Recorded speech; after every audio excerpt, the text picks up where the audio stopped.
नमस्कार. मी साईनाथ जाधव, राहणार तट्टूजवळा, मुक्काम पोस्ट पिंगळी, तालुका जिल्हा परभणी. माझा मोबाईल नंबर आहे 7498 66 0625.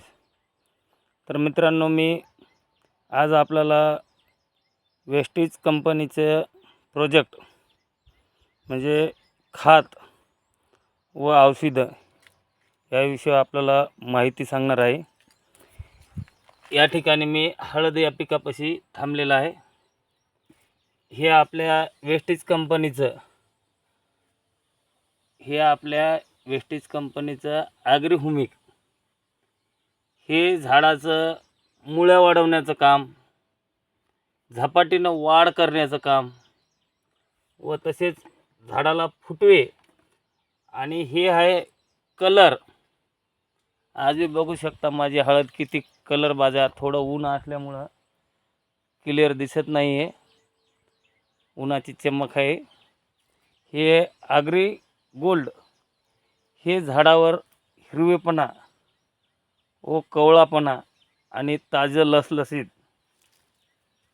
अशा प्रकारे हे ॲग्री गोल्ड आहे.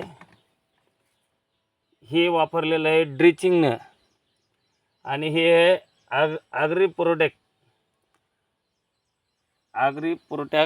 हे आपल्या झाडाचं पाण्याचे शोषण, म्हणजे पाणी जर जमिनीला पाणी जर जास्त झालं तर मूळ खराब होण्याची शक्यता असते आणि मूळ खराब झालं की झाड खराब होते. तर हे झाडाचे मूळ वाचवण्याचं काम करते.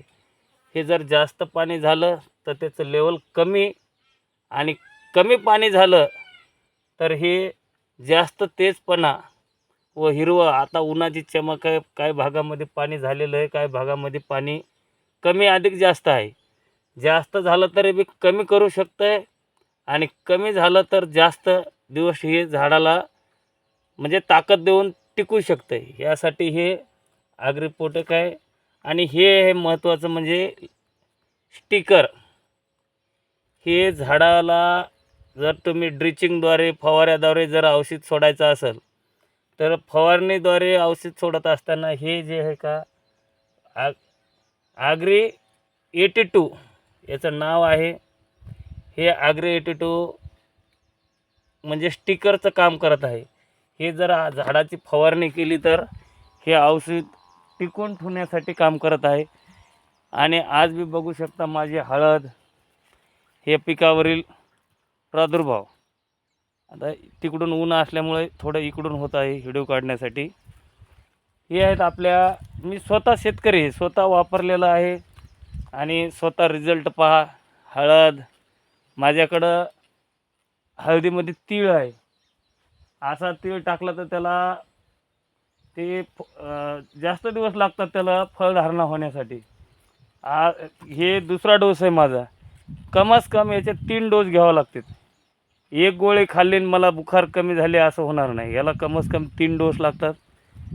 पहिला डोस माझा जुलैमध्ये झाला.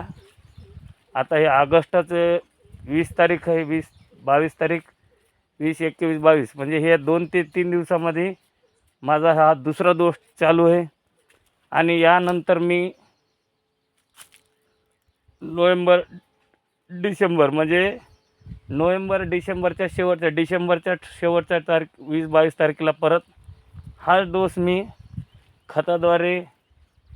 खताची माझ्याकडं 5 किलोची बॅग आहे. या प्रकारे 5 किलोची बॅग मी तुम्हाला दाखवतो. ही जी आहे ही 5 किलोची बॅग. याच्यामध्ये तुम्ही ही 5 किलोची बॅग DAP, युरिया, दाणेदार हे बेसल डोसमध्ये ही आपली 5 किलोची वेस्टीज कंपनीची बॅग जी आहे त्याच्यामध्ये एक टाकायची आहे. आणि ते टाकल्याच्या नंतर चांगलं खोऱ्याने किंवा हाताने त्या 5 किलो बॅगचं मिश्रण करायचं आहे. आणि प्रत्येक खताचा डोस देताना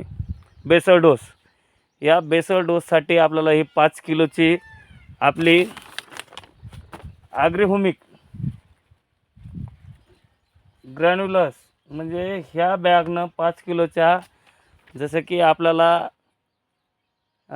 एक भाकर ज्वारीची आणि 3 ते 4 चपात्या, 4 चपात्या खाल्ल्याच्या नंतर एका भाकरीची बरोबरी जशी येते, तशी हे 5 किलोची बॅग जी आहे ते 4 ते 5 बॅग खताचा, जे आपला रासायनिक खतं आहेत, ह्या 5 बॅग खताचा जे खाण्यासाठी, झाडाला मुळं वाढण्यासाठी, पांढरं मूळ हे ते वाढण्यासाठी, ह्या 4 बॅग खाऊ घालण्यासाठी, जे झाडाचं किंवा फळझाडं असो किंवा शेतामधली हळद असो, सोयाबीन असो, फुलधारणा सोयाबीनला, फळधारणा शेंगा भरणी, यासाठी त्या 4 बॅगला ह्या धानाला खाऊ घालण्याचं काम हे करते. ही 5 किलोची बॅग 850 रुपये किंमत आहे. 850 रुपये ही जर तुम्ही याच्यावर दुकानावर जर घ्यायला गेलं तर तुम्ही 400 रुपये किलोप्रमाणे, 4×5 म्हणजे 2000 रुपयाला बॅग पडते. ह्या फसवी कंपनीकडे तुम्ही लक्ष देऊ नका. वेस्टेज कंपनीचं हुमिक खते आहेत, काही आयुर्वेदिकसुद्धा आहेत माणसासाठी. हे मी शेतकरी असल्यामुळं मला जास्तीत जास्त शेतीचीच माहिती आहे. आणखीन त्या पदापर्यंत मी गेलेलो नाही, आणखीन पोचलो नाही. त्या पदाकडे नेण्याचं काम आमचे प्राध्यापक जाधव सर व तसेच आमचे कदम सर और दूसरे हमारे तट्टू जिले के दिगंबर कदम सर, हे आमच्या ग्रुपचे ॲडमिन आहेत.